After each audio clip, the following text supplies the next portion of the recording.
Marcos capítulo 1, verso 16 al 20.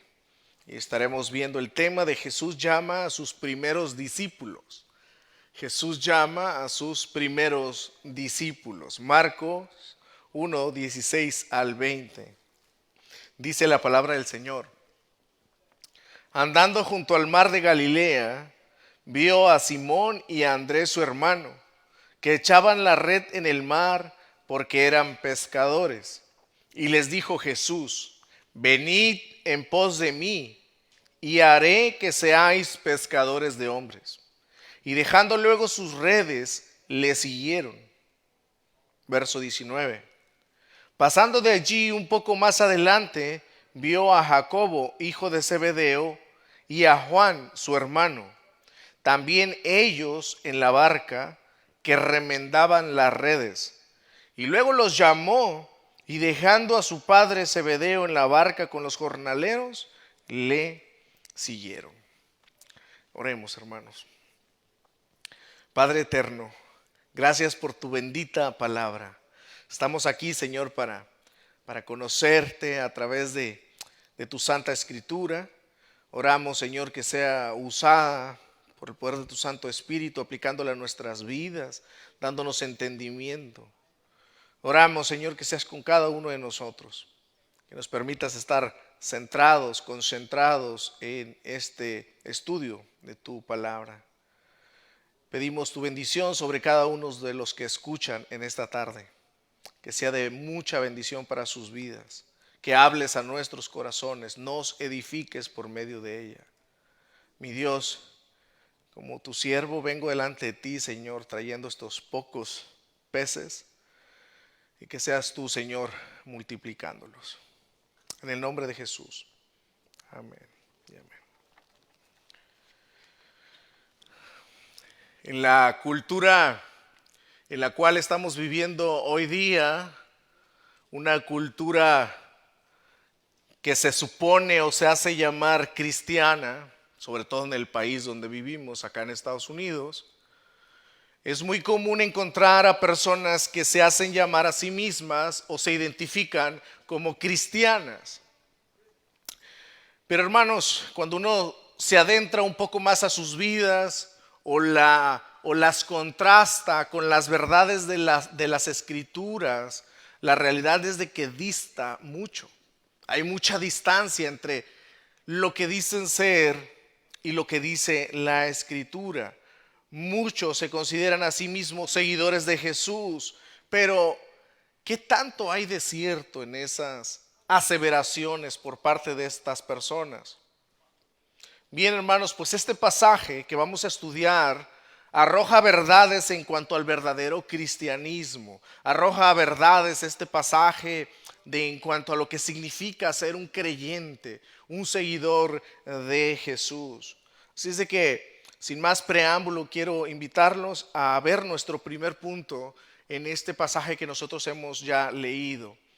Y nuestro primer punto se encuentra basado ahí en el verso 16, que tiene que ver con los primeros discípulos que Jesús llama. Jesús encuentra a Pedro y a Andrés. Andando junto al mar de Galilea, dice el verso 16, vio a Simón y a Andrés. Simón es Pedro, el apóstol Pedro. Vio a Simón y a Andrés su hermano, que echaban la red en el mar porque eran pescadores. Veamos un poco de Pedro y Andrés. Estos hombres, Pedro y Andrés, eran oriundos de la aldea de Betsaida. Ahí podemos nosotros ver en las Escrituras o podemos deducir que ellos se criaron ahí por sus primeros años. Pero en algún tiempo de sus vidas ellos mudaron, ellos cambiaron su lugar de locación, ellos se mudaron, a Capernaum, donde según Marcos capítulo 1, verso 29, dice que tenían una casa juntos. Eso indica que eran hermanos. Pedro y Andrés eran hermanos. Pedro y Andrés eran discípulos de Juan el Bautista, o sea que antes de que Jesús apareciese públicamente predicando o comenzando su ministerio público, tanto Pedro como Andrés eran discípulos de Juan el Bautista. Juan el Bautista, recuerden ustedes, era un pregonero, fue un predicador que vino delante del Señor Jesucristo abriendo camino para la posterior aparición de Jesús. Pero Juan el Bautista ya tenía discípulos, incluso los maestros de la época también era una forma de vivir. Así es de que Juan tenía como discípulos entre muchos a Pedro y a Andrés. E incluso hubo una ocasión donde Jesús se los encuentra a estos dos discípulos. Y ellos andaban caminando precisamente con Juan el Bautista. Eso usted lo puede ver, o vayamos ahí a Juan capítulo 1. Juan capítulo 1, verso 35. Juan capítulo 1, verso 35. El siguiente día otra vez estaba Juan y dos de sus discípulos. Y mirando a Jesús que andaba por ahí, dijo: he aquí el Cordero de Dios. Esa es la ocasión cuando Juan el Bautista dijo: he ahí el Cordero de Dios. Y como pueden ver ahí el verso 35, estaba Juan y dos de sus discípulos, haciendo alusión precisamente a Andrés y a Pedro. Verso 37, y le oyeron hablar los dos discípulos y siguieron a Jesús. Y volviéndose a Jesús y viendo que le seguían, les dijo: ¿qué buscáis? Ellos le dijeron: Rabí, que traducido es maestro, ¿dónde morás? ¿Dónde vives? Les dijo: venid y ved. Fueron y vieron dónde moraba y se quedaron con él aquel día, porque era como la hora 10:00. Andrés, hermano de Simón Pedro, era uno de los dos que habían oído a Juan y habían seguido a Jesús. Ahí está, hermanos. Este halló primero a su hermano Simón y le dijo: hemos hallado al Mesías, que traducido es el Cristo. Y le trajo a Jesús, y mirándole Jesús dijo: tú eres Simón, hijo de Jonás, tú serás llamado Cefas. ¿Qué quiere decir Pedro? Bueno, hermanos, ahí vemos en ese pasaje de Juan el primer encuentro que Jesús tuvo con estos dos discípulos. Eso fue en Capernaum, este primer encuentro. Y ese primer encuentro, amados, debemos entender que ese llamado que Jesús les hizo a estos dos discípulos que acabamos de leer, ese fue un llamado a la salvación en primer lugar. Un llamado a la salvación. Así es de que ellos, al escuchar a Jesús, los llama y estos dos discípulos sí dejan a Juan el Bautista y siguen a Jesús, pero ellos volvieron a Galilea y ahí ellos continuaron con su vida normalmente como la estaban llevando. Ahora sí, en nuestro pasaje, en el verso 16, aquí lo que tenemos nosotros es cuando Jesús se encuentra con ellos por segunda ocasión. Y Marcos nos dice que el segundo encuentro con con Pedro y Andrés, se da en el mar de Galilea. Capítulo 1, vuelvo a leer verso 16. Andando junto al mar de Galilea, vio a Simón y a Andrés su hermano, que echaban la red en el mar porque eran pescadores. Así es de que ahí está ese segundo encuentro de Jesús con estos dos discípulos, ahí al lado de Galilea. Ya para este entonces, Juan el Bautista ya está encarcelado. Eso es lo que vimos también nosotros un poco el domingo pasado. Ahora, hermanos, un poco también de información sobre el lago o el mar de Galilea. En realidad nosotros vemos ahí que dice el mar de Galilea, andando junto al mar de Galilea. ¿Quién? Jesús, andando junto al mar de Galilea. La realidad es que este era un lago, pero así se le conocía, mar, pero no era un mar, era un lago. Un lago de agua dulce, el cual se asienta aproximadamente a 212 metros por debajo del nivel del mar. Mide 21 kilómetros de largos por 13 kilómetros de ancho. Por eso es que le llamaban un mar. Era bastante amplio, bastante largo. Sus longitudes eran extremas. El lago de Galilea era alimentado por el río Jordán. Y este gran lago contenía una gran variedad de peces. Por tanto, era muy natural que en esta área de Galilea se asentara una gran cantidad de pescadores. En el mar de Galilea era común la pesca y la venta de pescado. Era un mercado en sí mismo. En los días de nuestro Señor Jesucristo, el lago de Galilea era un medio de vida. Aquí se desarrollaba, vuelvo e insisto, una gran mercadería. Muchas familias subsistían de este medio, el ser pescadores. Para los que tuvieron oportunidad de criarse en el mar, algunos saben un poco, tienen idea de lo que significa vivir al lado del mar. Incluso algunos de nosotros, yo en lo personal soy de costa, soy costeño, vaya, y estoy muy relacionado con ese tipo de vida, donde nosotros queríamos algo fresco, pescado fresco, íbamos a los mares o a las presas y veíamos a los pescadores cuando regresaban y uno estaba ahí a la orilla esperando el pescado fresco. Queríamos comer eso. Así que era algo natural acá ver cómo salían por la mañana los hombres en sus lanchas y por las tardes verlos regresar con los pescados. Y como vuelvo, insisto, siempre se ve a esa multitud ahí al lado esperando a estos pescadores, pero más en este contexto, puesto que era un gran lago, hermanos. Y de verdad, hay muchos que, por ejemplo, Josefo, un historiador judío, él dice que había más de 313 empresas ahí en el lago de Galilea. Alguien dice que a lo mejor Josefo, como no era cristiano, a lo mejor estaba poniéndole un poco más de crema a sus tacos. O sea, estaba exagerando, pues. Pero la realidad es de que sí, hermanos, sí había un gran comercio de pesca acá.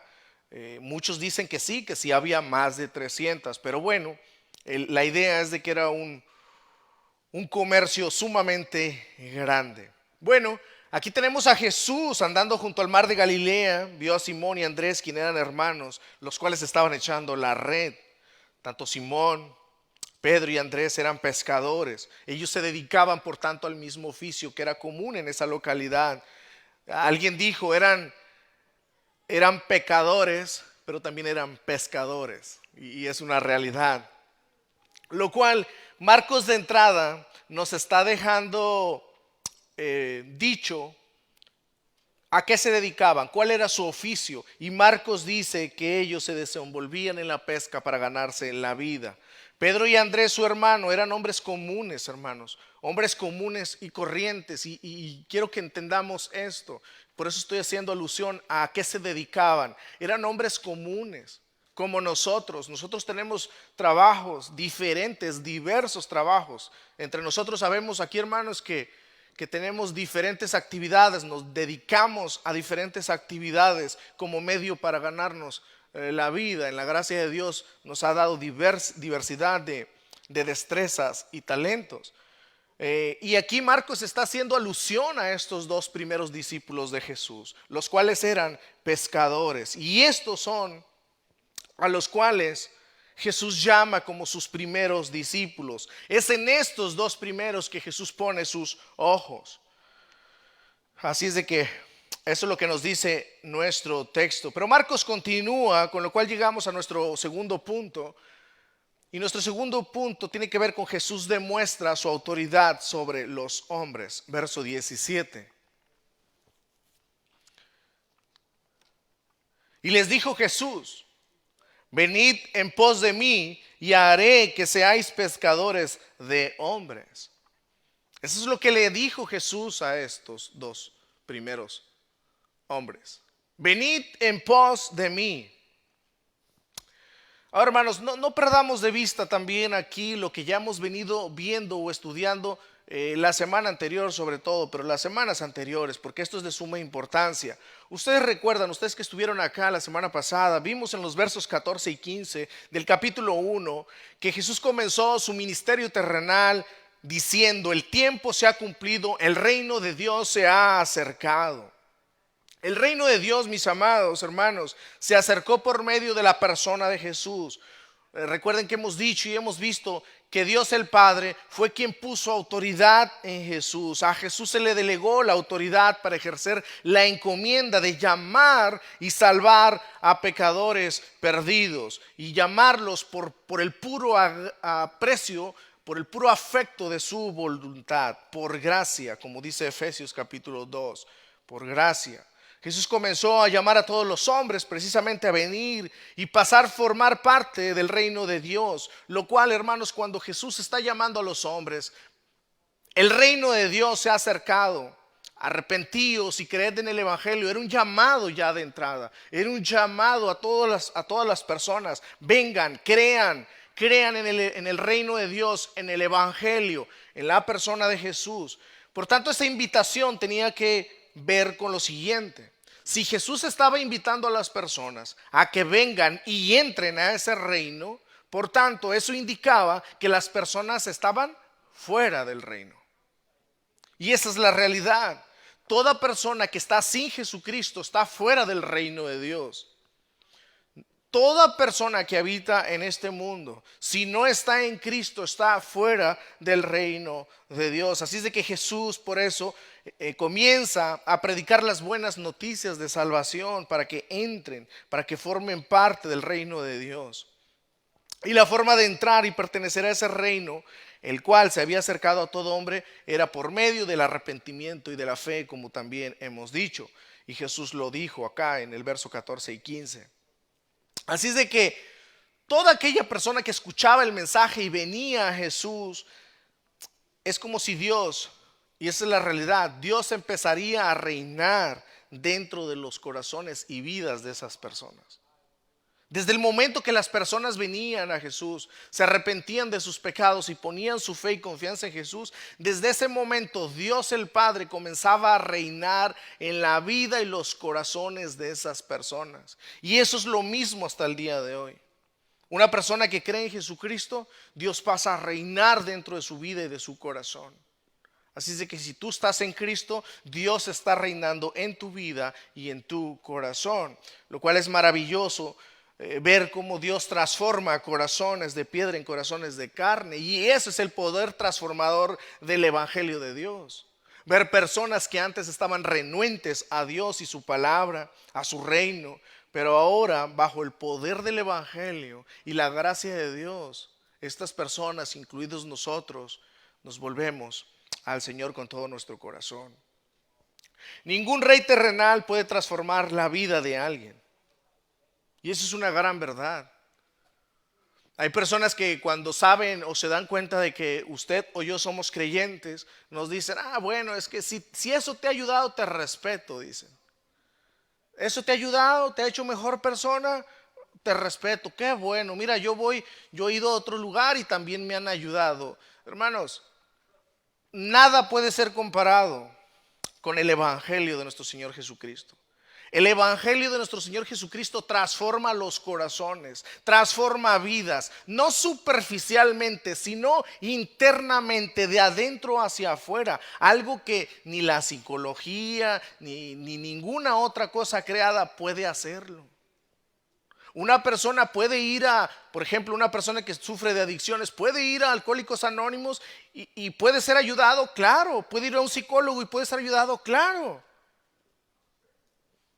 Pero no en la manera como el evangelio lo puede hacer. El evangelio salva. El evangelio transforma, redime. El reino de Dios comienza a gobernar totalmente en su vida y en su corazón mediante esa transformación de una nueva vida en Cristo.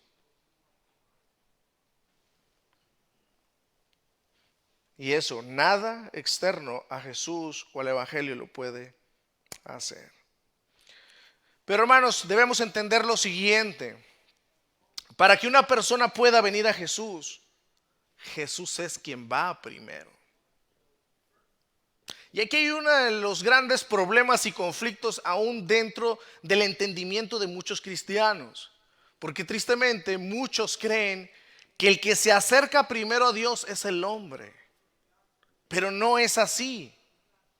Dios, en la persona de Jesucristo, es quien da el primer paso, es quien viene primero. Es Jesús quien da el primer paso, llamando a hombres débiles a venir a Él. Jesús le dice a estos dos discípulos: venid en pos de mí. Y he aquí la autoridad de Jesús. Es una orden con autoridad. El Rey de Reyes, el Rey que se hizo siervo, les dice: venid en pos de mí. Ahora, hermanos, ¿cuál es la respuesta también ahí? ¿Los discípulos se abstienen? ¿O acaso dicen: tengo muchas cosas que hacer, espérame tantito? No, ellos van. Y estaremos ahondando un poco más. Pero acá, hermanos, quiero también hacerles la pregunta de ¿cuál es la intención de Jesús al llamarlos para que los sigan?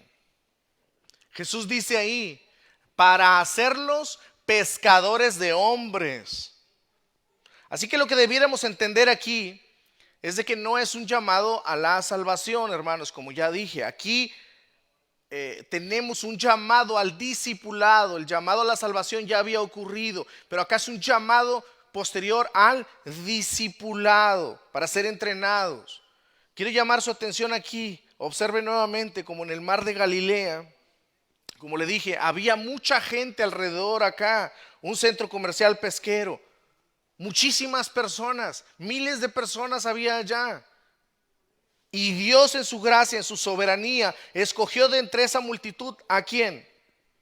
A dos hombres, a Pedro y a Andrés.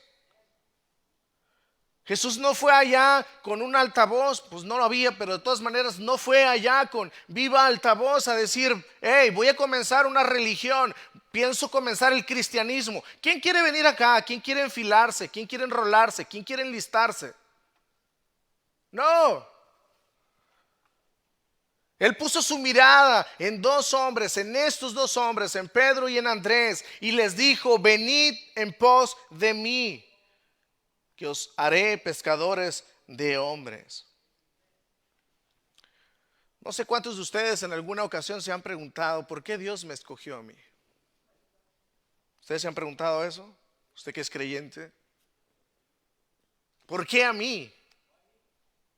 ¿Por qué no a otro? Y más cuando tenemos aún familiares y muy cercanos también y que no son creyentes. Y que en mi caso, por ejemplo, tengo una hermana y un hermano, y mi hermano no es creyente, pero yo me veo siempre al lado de él y digo, yo viéndolo, digo: mi hermano, ¿por qué mi hermano no? Viéndolo desde la óptica personal, digo, él era una mejor persona. Y de alguna manera todos, hermanos, hemos visto eso, o nos hemos preguntado lo mismo. ¿Por qué Dios me ha escogido a mí? ¿Por qué Dios me ha salvado a mí? Y la realidad, amados, es de que precisamente esto tiene que ver con la soberanía de Dios, con su gracia inmerecida para con nosotros. Dios no nos escogió a nosotros porque lo merecíamos. No fue porque miró algo mejor en nosotros que el otro no lo tenía. Precisamente en eso se basa la gracia de Dios, en eso se basa la salvación, en que Dios nos ha llamado, Dios nos ha escogido por gracia, por el puro afecto de su voluntad. Dios es el que escoge, porque Él es soberano. Y en su soberanía escogió a estos dos hombres, los cuales los llamó precisamente para prepararlos, discipularlos, con el fin de ponerlos como fundamento de la iglesia.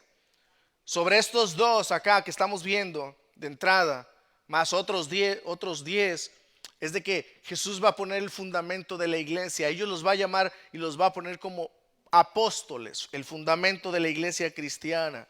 Pero también antes de eso los va a llamar, los va a preparar para enviarlos y ser precisamente pescadores de hombres. Ahora bien, la expresión que Jesús usa aquí, pescadores de hombres, sin duda alguna ellos entendieron esa palabra o a qué hacía referencia, puesto que pescadores de hombres. Era una referencia, eran frases muy utilizadas en el Antiguo Testamento. En el Antiguo Testamento Dios, por ejemplo, habló por boca de sus profetas para traer esperanza a Israel, prometiendo traerlos de las tierras a las cuales ellos habían sido llevados bajo cautiverio. Usted puede ver en Jeremías capítulo 16, verso 16, y en Amós capítulo 4, 2, que dice lo siguiente: Jehová el Señor juró por su santidad, he aquí vienen sobre vosotras días en que os llevarán con ganchos, y a vuestros descendientes, ¿con qué? Con anzuelos de pescador. En Habacuc capítulo 1, verso 14 y 15, y haces que sean los hombres como los peces del mar. Ahí está. Es por esto, hermanos, que digo que Pedro y Andrés entendieron bien a qué es a lo que Jesús los estaba llamando. Entendieron que Jesús los estaba llamando precisamente a abandonar sus oficios de pescadores para convertirse en salvadores de alma, pescadores de almas, por medio de la predicación del evangelio. Ellos estaban siendo llamados por Jesús para salvar a hombres y mujeres de la tiranía del pecado y de la condenación del infierno. Y he aquí, amada iglesia, la autoridad de Jesús para llamar a estos hombres. Jesús tiene autoridad suprema para llamar y escoger quienes le van a servir en su santa obra. No solamente para salvación, sino también para servir en áreas específicas. Solo Jesús tiene esa autoridad para salvar pecadores y traerlos a su reino. Y eso es precisamente lo que ha hecho Dios con cada cristiano. De los que estamos acá, eso es precisamente lo que Dios ha hecho con tu vida. Dios te escogió de entre una multitud de personas. Dios te llamó a venir a Él, y eso lo hizo de la misma manera como lo hace con todos, por medio de la predicación del evangelio. Ya hablábamos nosotros la semana pasada de eso también. Dios te pescó, hermano, hermana. Dios te pescó a ti a través del glorioso evangelio de Jesús. Dios puso sus ojos en ti. Dios te escogió a ti para salvación. Por eso también hacía énfasis la semana pasada. Un cristiano no puede pensar en que hay ahí un mundo externo que obra a favor de nosotros. Ay, pues nosotros estamos aquí por chiripa. Perdonen la expresión, pero es muy usada, ustedes saben. No estamos aquí por cuestiones del destino, por el azar. No, amados. Usted no es un creyente porque, pues, dio la casualidad que me tocó ser creyente. No. Usted es un cristiano, una cristiana, porque Dios puso sus ojos en usted. Miren, amados, esto es tan importante. Puede sonar tan banal y algo. No me estás diciendo nada nuevo. Amados, el entender que Jesús puso tus ojos en ti hace toda la diferencia en tu vida. Yo siempre digo, ¿por qué hay tantos creyentes que viven la vida como una persona que no conoce al Señor? Que se la pasa en la vida, sintiéndose solo, creando en ocasiones hasta lástima. Las redes sociales están llenas de eso, cristianos creando lástima, que todas las personas tengan lástima por una cosa o por otra. ¿Qué es lo que está pasando? Muchas de las veces, no digo que en muchas ocasiones ciertamente están pasando por circunstancias, pero hermanos, muchas de las veces esas personas que están tratando de causar lástima y están solamente tratando de buscar la atención de las personas, tratando de llamar la atención, tratando de llenar un vacío que tienen sus almas. Y nada lo podrá hacer a menos que sea la persona de Jesucristo. Y esta es una de las grandes verdades que de inmediato anima a un creyente, que él fue amado que usted fue amado o amada por Cristo. Él puso sus ojos en usted. Él fue detrás de usted y lo alcanzó con sus brazos de amor.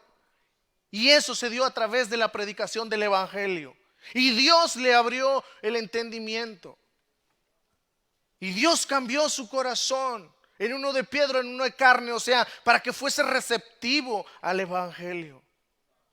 Y de ahí usted comenzó una nueva vida en Cristo.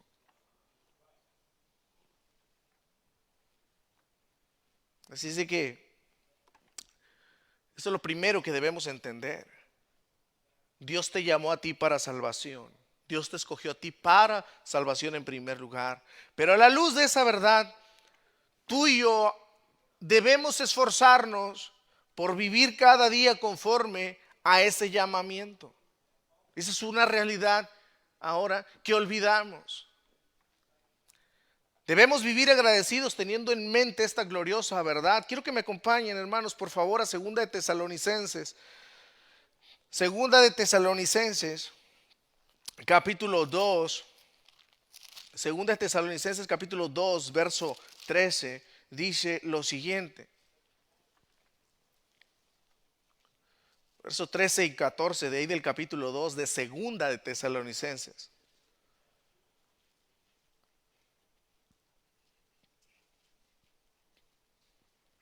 Pero nosotros debemos dar siempre gracias a Dios respecto a vosotros, hermanos.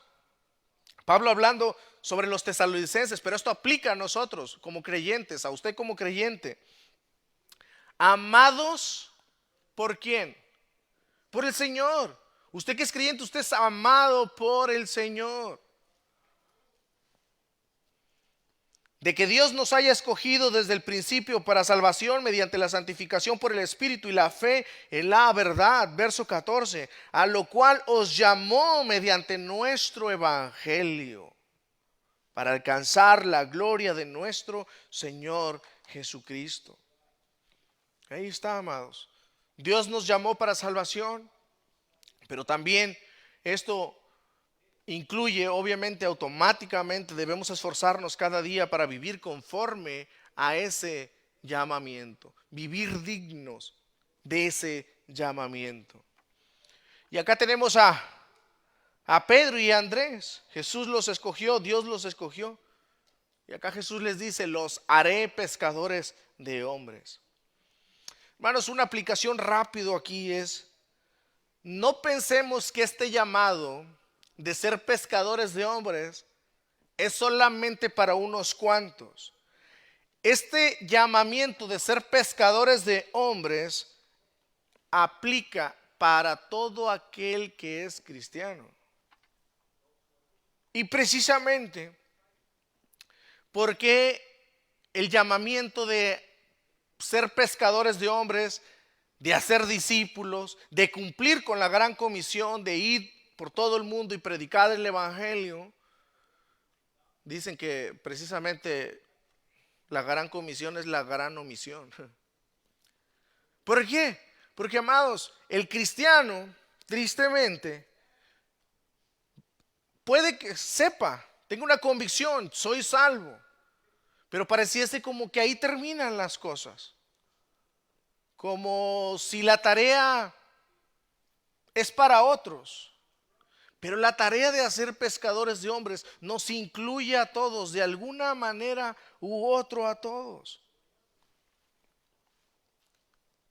Pero mientras nosotros no tengamos una fuerte convicción de lo que Dios ha hecho en nuestras vidas, eso no va a mudar. Nuestro entendimiento de ser pescadores de hombres no va a tener fruto o el fruto que debiese tener en nuestras propias vidas. En tercer lugar, veamos cuál fue la respuesta de Pedro y Andrés. Verso 18, volviendo a Marcos. Verso 18. Y dejando luego sus redes, ¿qué hicieron? Le siguieron. Le siguieron. Hay otras versiones que dicen inmediatamente, al instante. Marcos nos dice, y dejando luego. Pero es inmediatamente, al instante. Hermanos, como les decía en la introducción, hoy día hay muchas personas, muchos cristianos o que se consideran cristianos. Pero la realidad es de que no se está viviendo como tal, como creyentes. Y aquí Marcos nos está enseñando lo que significa el sígueme de Jesús. Quiero hablar de eso un poco. Quiero hablar precisamente de lo que dice en el verso 17, y les dijo, venid en pos de mí. También significa síguenme, síganme. ¿Qué significa el venid en pos de mí o el síganme? Cuando Jesús dice sígueme, no es una invitación a unirse a un grupo social ni a una denominación. Eso es en primer lugar, hermanos. Cuando Jesús dice sígueme, no está invitando a alguien a lograr sus objetivos o para que alcance su máximo potencial. Y eso es importante entenderlo, porque muchos tienen ese mal entendimiento en nuestros días. Cuando Jesús dice sígueme, no está diciendo que abandones tu trabajo, hermano, tampoco. Aunque en ocasiones sí, Dios hace ese llamado radical, pero al menos no es la idea en el texto ni en el contexto. Aunque vuelvo y repito, en muchas ocasiones Dios sí lo hace, ¿ok? Pero el llamado a que abandonen sus trabajos, eso no es lo que Jesús está diciendo. ¿Estamos? ¿Estoy siendo claro? ¿Está quedando grabado? Excelente. Sí, luego no. Entonces vamos entendiendo eso en primer lugar. Ahora, en segundo lugar, entendamos lo que sigue o lo que significa. Cuando Jesús dice sígueme, es literalmente deja todo lo que consideres importante y sígueme. Esto tiene que ver con prioridades, como estaré hablando. Cuando Jesús dice sígueme, es literalmente un llamado a someterse a su gobierno y autoridad.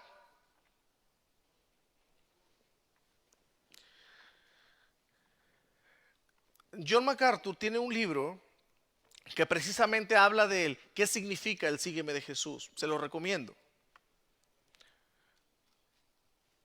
Ahí habla precisamente del mal entendimiento que muchas personas tienen el día de hoy. Muchas personas se acercan a Jesús, pero quieren a Jesús como Salvador, mas no como Señor. O sea, que no quiero seguir a Jesús, pero no quiero que cambie mi estilo de vida. O sea, que respete Jesús mi vida, mis pasiones, mis anhelos, mis sueños, mis metas, que no se meta en esa área conmigo. A mí que me tenga que decir Jesús cómo tengo que vestir, qué tengo que hacer, qué no hacer. No, eso no. Hermanos, cuando Jesús dice sígueme, es literalmente un llamado a someterse a su gobierno y autoridad. Cuando muchos que se consideran cristianos escuchan esto, es inevitable que puedan verse y contrastarse con esta gran verdad,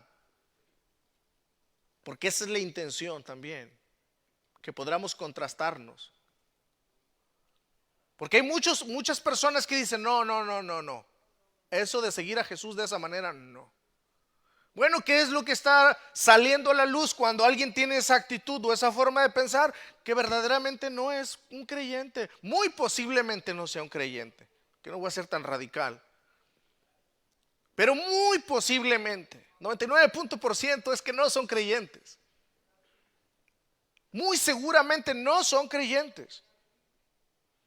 Han malentendido el mensaje del evangelio, han malentendido lo que significa el arrepentimiento y la fe en Jesucristo.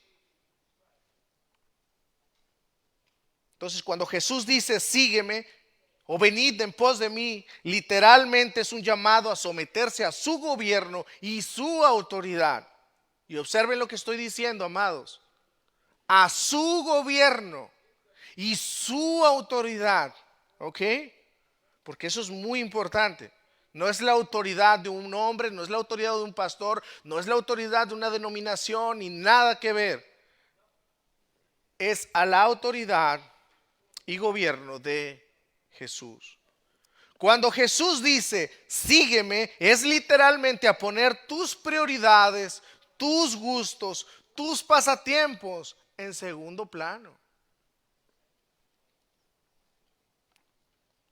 Ya tenemos varios ejemplos nosotros en las escrituras de personas que precisamente se acercaron a Jesús y le decían, Señor, te seguiré a donde sea que vayas, pero dame chance, déjame ir a enterrar a mis padres.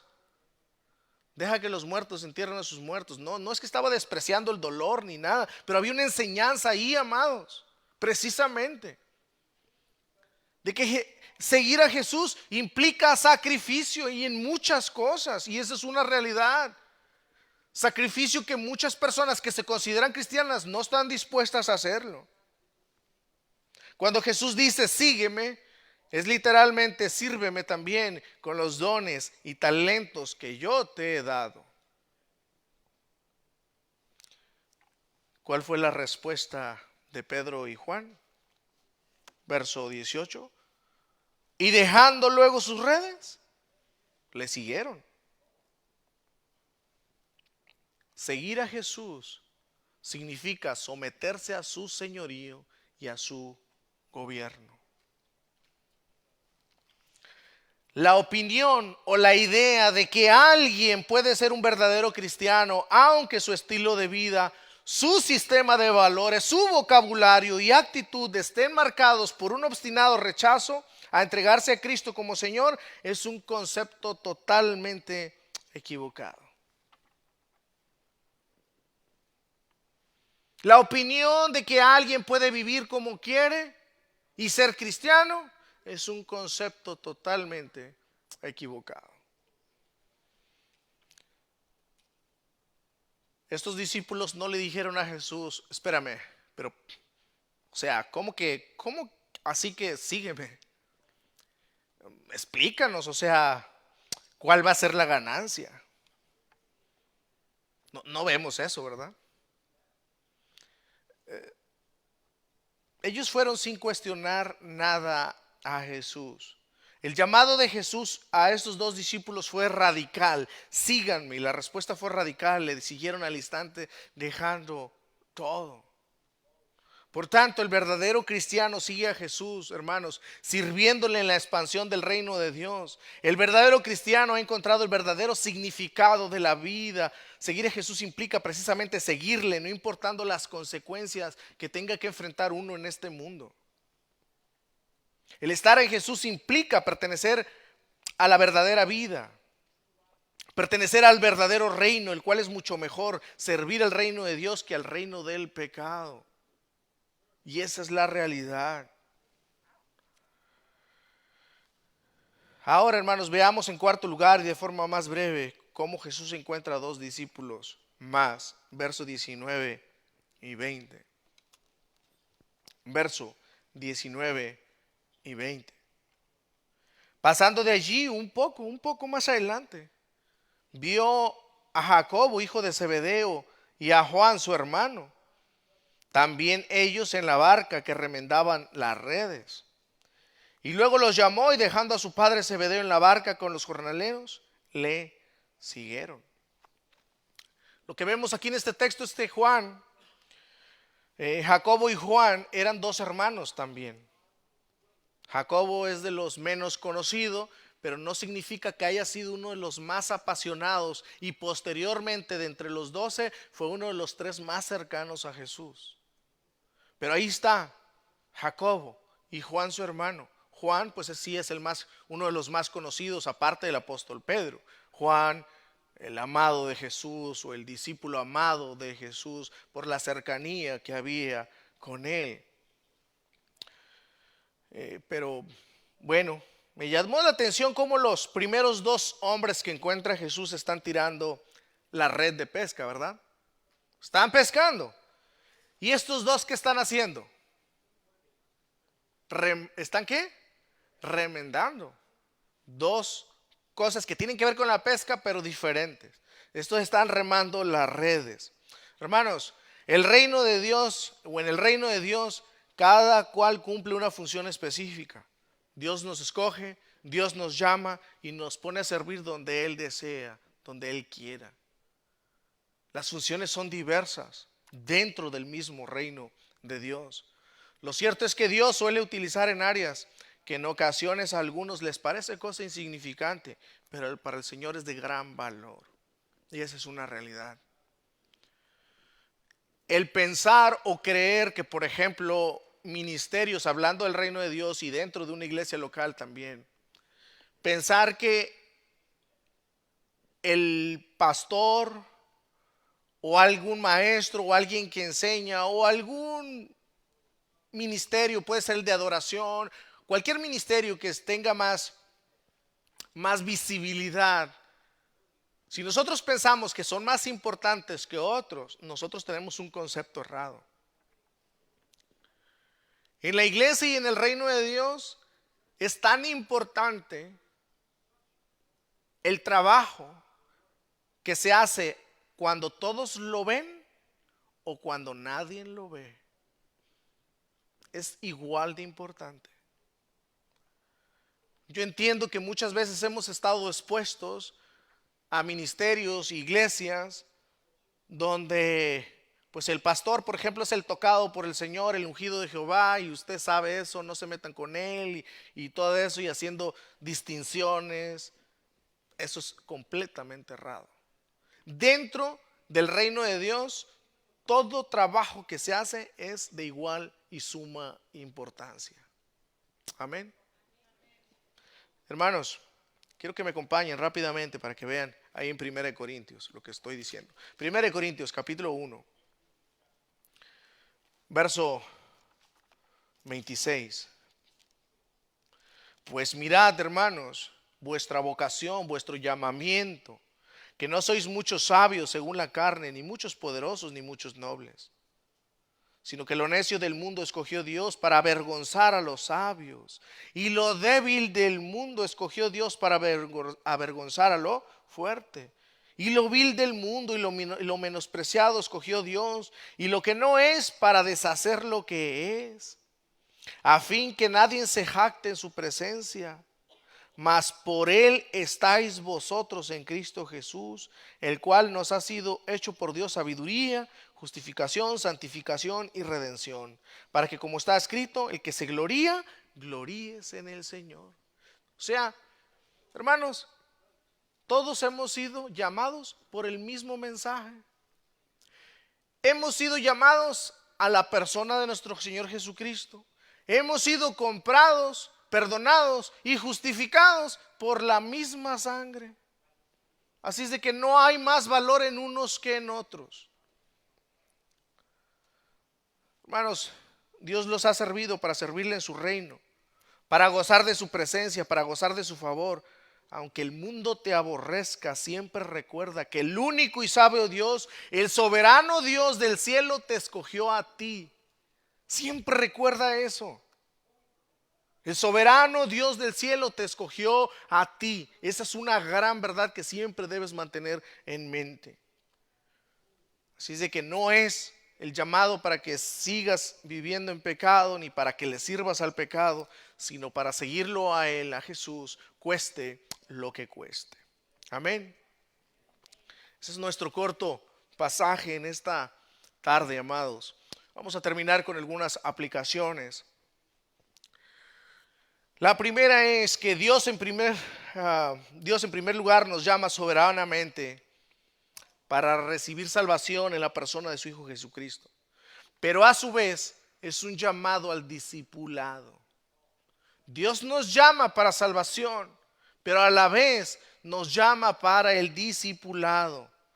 Recordemos, la salvación es por gracia y no por obras, como dice Efesios 2:5, pero el hecho de que Dios nos llama a la salvación implica un llamado inmediato a ser sus discípulos, a ser sus seguidores. Los discípulos de Jesús fueron llamados para salvación, pero también fueron llamados para ser discípulos.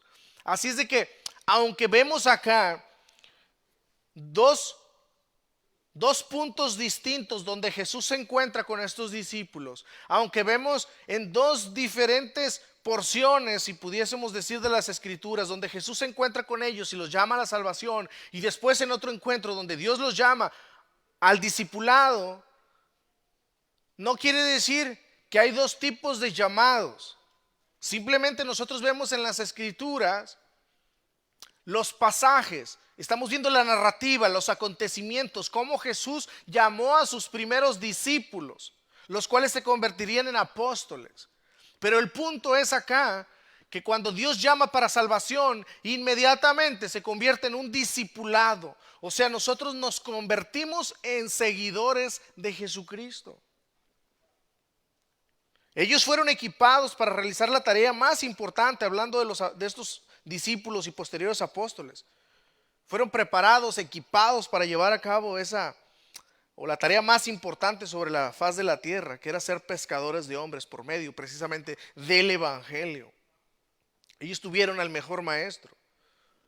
Ciertamente tuvieron la mejor escuela del mundo. Pero amados, Jesús es lo mismo para nosotros hoy día. Lo que Jesús significó para estos hombres es lo que significa para nosotros hoy día. El mismo poder capacitador para estos discípulos es el mismo poder discipulador para nosotros. El mismo poder de gracia que obró y capacitó a estos hombres es el mismo poder, la misma gracia que te capacita a ti y nos capacita a nosotros. Es el mismo Dios. Él es nuestro Salvador, pero también es nuestro hermano mayor. Él es nuestro Salvador, pero también Él es nuestro maestro. Pero algo muy importante, Jesús no es el maestro por excelencia. O sea, Jesús no solamente debemos verlo como un maestro, como muchas personas quieren verlo. Oh, Jesús fue un buen maestro, enseñó buenas cosas. No, amados, no debemos verlo simplemente así. Jesús es el maestro por excelencia. Jesús es el maestro por excelencia. Y no solamente enseña simples verdades como muchos piensan. Jesús enseña la verdad, su verdad, la cual transforma vidas. Transforma vidas, amados. Y eso lo hace por medio de su palabra. En segundo lugar, fuimos llamados para tener un relacionamiento personal con Jesús. El llamado que Jesús hace a sus discípulos no fue un llamado para hacer un trabajo, mas fue en primer lugar para tener una relación personal con Él. Estar en y con Jesús es más importante que hacer la obra de Jesús. Y esto es importante para todos nosotros. Y también, sobre todo, para aquellos que ya estamos sirviendo de una manera activa en cualquier área, hermanos, dentro de nuestra iglesia local y en cualquier parte. Lo más importante es nuestra relación con Jesús. Dios te llamó a ti para tener una relación con Él. Antes de hacer, debemos tener una relación con Jesús. Eso es sumamente importante. Y así que esta es la aplicación. Esta es la enseñanza apremiante. Jesús está más interesado en quiénes somos que en lo que nosotros hacemos. El desempeño en nuestra vida depende en gran manera de nuestro relacionamiento con Él. Primero damos nuestro corazón a Jesús y después consagramos a Él todo lo que tenemos. Invertir ese orden es lo mismo que cambiar la raíz por el fruto. En tercer lugar, el llamado de Jesús para nosotros debe pasar por una preparación. Y el primer paso para ser buenos discípulos y buenos obreros es romper con el pasado, hermanos. Los 4 hermanos, siendo pescadores, dejaron inmediatamente las redes, comenzaron a seguir a Jesús por todas partes. A ser parte del proyecto de Dios exige renuncia. ¿Qué es lo que ellos hicieron? Ellos abrieron su mano, invirtieron su tiempo y su corazón en la vida y en el reino de Dios. Por eso es de que les decía al principio, cuando personas se consideran creyentes pero no abren su mano, Cuando las cosas y actividades son más importantes que el reino de Dios, que relacionarse con Él, que servir a Él, servir a su pueblo, servir a su iglesia, servir a nuestro prójimo. Cuando esas cosas banales y pasajeras son más importantes, muy seguramente es que no se ha entendido el mensaje. Muy seguramente no se ha entendido lo que significa ser un seguidor de Jesús. Hoy muchos quieren seguir a Jesús también, como lo decía, pero sin un compromiso. Es que tengo muchas cosas que hacer. Amados, todos tenemos muchas cosas que hacer. El domingo alguien me comentaba que invitaba familiares a la iglesia y le contestaban: es que llego cansado. Hermanos, todos nos cansamos. Es que a veces estoy muy ocupado. Todos podríamos estar ocupados y estamos ocupados. El problema está en qué es más importante para ti y para mí. ¿Dónde están tus prioridades? ¿Dónde están mis prioridades? ¿Qué acaso Jesús no dijo? Buscar el reino de Dios y su justicia, y entonces ¿sí qué? Todo lo demás será añadido. Y eso es una realidad. Dios no es hijo de hombre para que mienta. Cuando nosotros ponemos a Jesús en primer lugar, nuestro relacionamiento con Él, el reino de Dios y su justicia, todo lo demás Dios lo va acomodando. Dios tiene sus procesos y sus tiempos, ciertamente, pero de que es una realidad, es una realidad.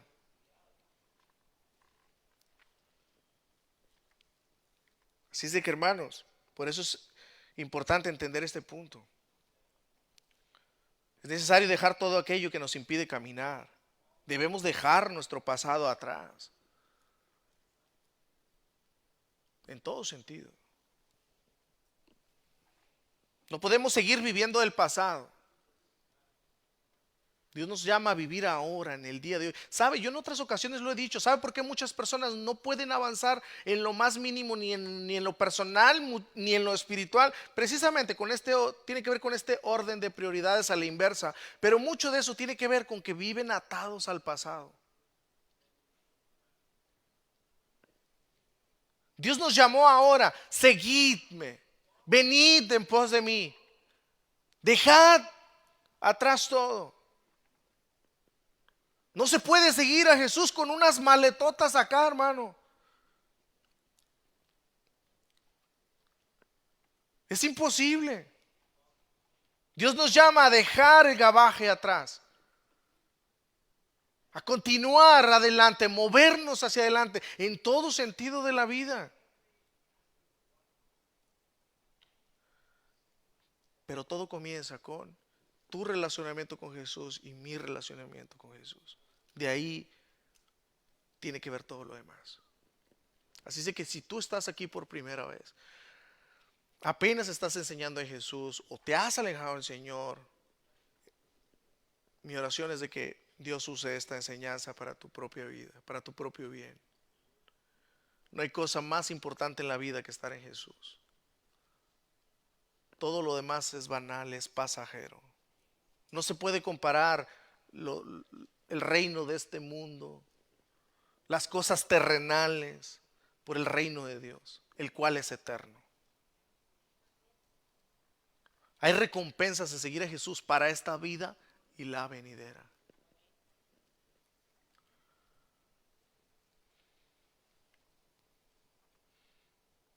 Así que, amados, pensemos en eso. Yo termino con esto. Un verdadero cristiano pone el reino de Dios y su justicia en primer lugar, su relacionamiento con Jesús, orden de prioridades: Dios, familia, iglesia, trabajo. Finalmente, 4, como cristianos somos llamados a ser pescadores de hombres. Así que tengamos 3 cosas siempre en mente. Número 1, el hombre, el ser humano, tiene un valor infinito para Dios. El ser humano el hombre tiene un valor infinito para Dios. Número 2, el hombre puede perecer en sus pecados o ser salvo eternamente. No hay más. El hombre puede perecer en sus pecados, morir en sus pecados o ser salvo eternamente. Tengamos en mente eso. Somos llamados a ser pescadores de hombres. Si una persona no está en Jesús, morirá en sus pecados. O por medio del mensaje del Evangelio puede ser salvo eternamente. En la misión de pescar hombres no usamos trucos, mas sí la verdad de Dios. La salvación proviene de la persona de Jesús, estar en la persona de Jesús y su mensaje. Es por medio de la persona, su obra y su vida. El mensaje del Evangelio. No hay trucos, no hay trucos. Por eso es de que acá, amados, no les ponemos luces, no les ponemos un ambiente. Ah, mira qué bonito, mira qué bonitas luces, mira, echan humo, ambientan aquí el espacio. Ah, no, hermanos, no nos valemos de trucos. Lo único que puede salvar sus almas, nuestras almas, es el Evangelio de nuestro bendito y glorioso Señor Jesucristo. Amén, amén. Oremos al Señor, que Dios nos ayude, hermano.